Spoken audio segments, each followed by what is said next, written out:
आगे लागा हौ ना मनवा राह तोरे पादिया नवा हमारा कुहको हौ पारनवा गे सोनवा लागा हौ ना मनवा राह तोरे पादिया नवा हमारा कुहको हौ पारनवा गे सोनवा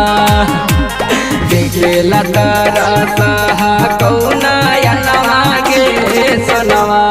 तानी करैना फोनवा देखेला तारा सहा कौना यनवा गे सोनवा तानी करैना फोनवा। मिक्स बाय शैलेंद्र बाबू।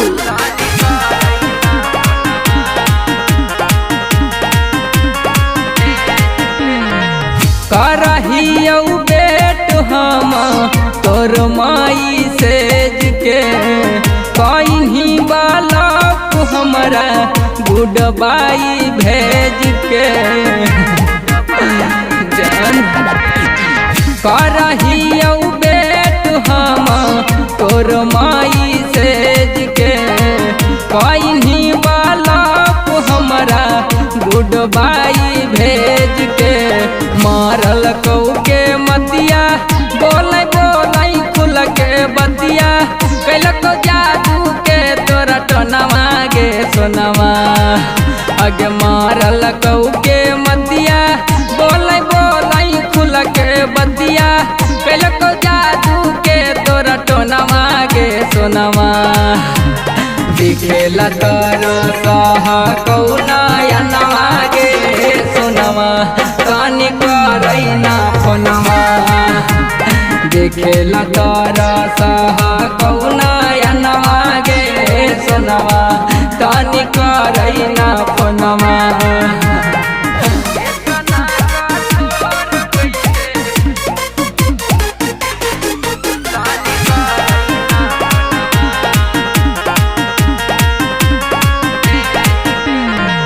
ये तना कठोर कैसे होई गे ने जान गे कर में ना बात समर जइबौ बिहान गे ये तना कठोर कैसे होई गे ने जान गे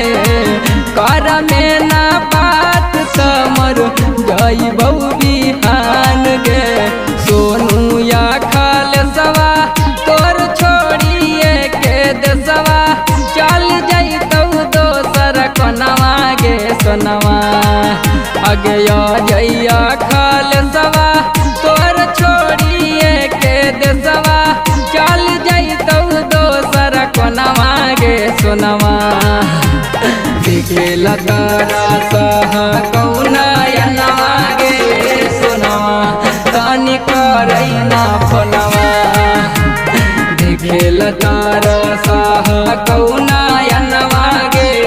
सोनवा तानी करैना फोनवा।